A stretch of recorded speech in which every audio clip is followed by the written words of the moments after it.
नमस्कार।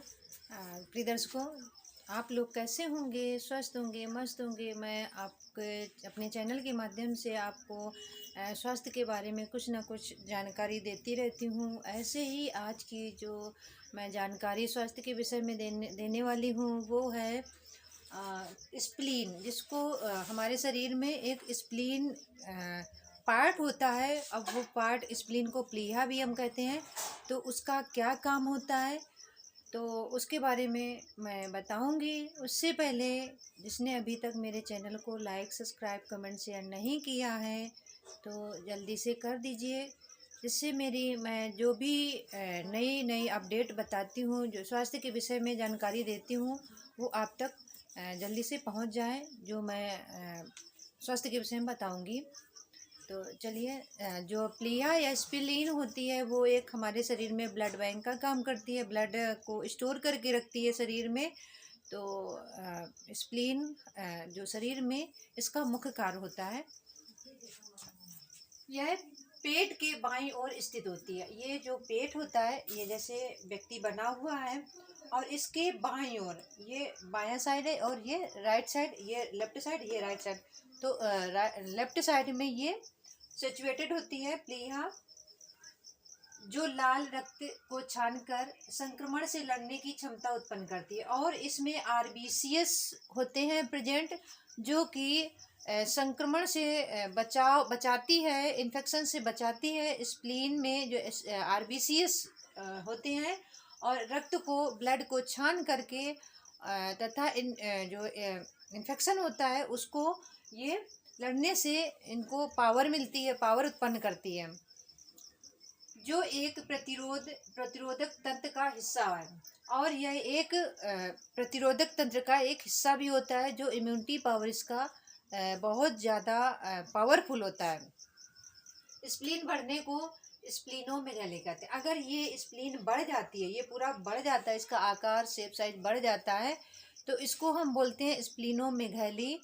इसमें इन्फेक्शन होता है। इस इन्फेक्शन की वजह से या काफ़ी कई कारण होते हैं, जिससे लाल रक्त कणिकाएं इकट्ठा हो जाती हैं। और इसमें जब लाल रक्त कणिकाएं होती हैं वो इकट्ठा हो जाती हैं, जिसकी वजह से स्प्लेनोमेगाली हो जाती है और शरीर में आरबीसीएस की कमी हो जाती है। और शरीर में जो पूरे शरीर का आरबीसीएस होता है वो कमी हो जाती है और ये यहाँ पे इकट्ठा हो जाती है स्प्लीन में, इसीलिए इसको स्प्लीनोमेगाली कहते हैं।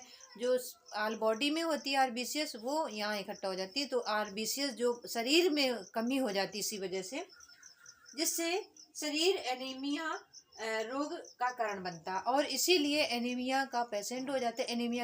एनीमिया रोग का कारण बन जाता है, एनीमिक पेशेंट हो जाता है आरबीसीएस की कमी की वजह से।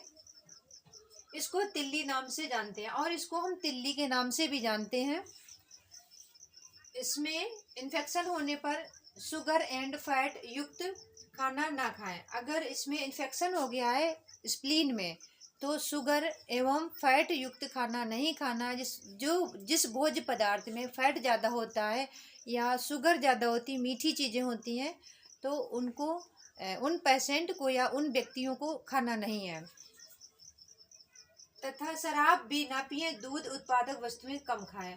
और शराब भी नहीं पीना है, जो लोग ड्रिंक कर लेते हैं। तथा जो दूध की जो बनी हुई चीज़ें हैं, दूध उत्पादक मतलब दूध की बनी हुई चीज़ें होती हैं, जैसे स्वीट, अन्य चीज़ें हो गई, तो नहीं खाना है, जिससे ये स्प्लीन में प्रॉब्लम ना हो, प्लीहा में कोई आगे इन्फेक्शन ना बढ़ सके। तिल्ली बढ़ने से पेट के बाईं ओर दर्द होता है। अगर इसका साइज से और आकार बढ़ जाता है तो ये बाईं ओर होती है और ये दर्द भी होता है। पेट भरा भरा रहता है और इसके बढ़ने से पेट में भरा भरापन रहता है और बाएं साइड में दर्द होता है तथा पेट भी भरा भरा रहता है और बेचैनी महसूस होती है। इसके बढ़ने से पेट पर दबाव सा महसूस होता है। अगर स्प्लीन बढ़ गई है तो दबाव सा महसूस होता है, पेट भरा भरा रहता है, जिसकी वजह से व्यक्ति को अनकंफर्टेबल महसूस होता है। इसके बढ़ जाने पर मरीज को खजूर, अंगूर, नाशपाती, अगर ये बढ़ गई है, स्प्लीनोमेगाली अगर हो गया है, स्प्लीन बढ़ गई है, तो व्यक्ति को क्या खाना है? खजूर खजूर खा सकते हैं, अंगूर, नाशपाती, आलू आदि का भी प्रयोग कर सकते हैं। ये विटामिन सी वाली चीज़ें हैं जो कि आप ले सकते हैं। कार्बोहाइड्रेट में आलू आता है, वो भी ले सकते हैं। अगर आपको मलेरिया, हेपेटाइटिस, टीबी आदि से तिल्ली प्रभावित होती है, अगर इन बीमारियों से आपको तिल्ली या स्प्लीन प्रभावित होती है, कभी कभी ये फीवर आता है, मलेरिया हो जाती है जिसकी वजह से स्प्लीनोमेगैली बढ़ जाती है, या हेपेटाइटिस हो जाता है, हेपेटाइटिस में भी स्प्लीनोमेगैली बढ़ जाती है, स्प्लीन का बढ़ना स्प्लेनोमेगैली हो जाती है। अगर ट्यूबरकुलोसिस या टीबी है, इन इन इन मतलब बीमारियों की वजह से भी स्प्लीन का बढ़ना हो जाता है, आदि से तिल्ली प्रभावित होती है, जिससे ब्लड सप्लाई में कमी आने से एनीमिया हो जाता है, और जो ऑल बॉडी में ब्लड की सप्लाई होती है वो नहीं हो पाती है, जिसकी वजह से स्प्लीन में ही स्टोर हो जाता है आरबीसीएस का, और इसके स्टोर होने पर स्प्लीन का बढ़ना हो जाता है, जिसे हम स्प्लीनोमेगैली कहते हैं। तो ये सारा हो जाता है। Thank you.